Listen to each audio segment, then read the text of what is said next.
An employee has moved to a new site or department. You can update this on their employee profile in Engage. Go to Administration and select Employees.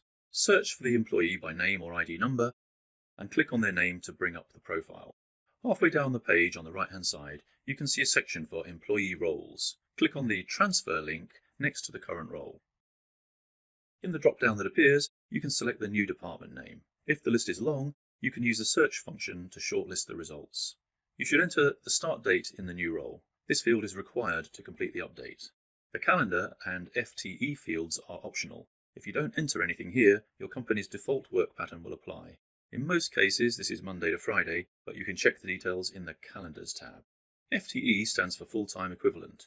A full-time employee has an FTE value of 1. The FTE value for part-time employees would be the fraction of the full-time hours that they are contracted to work.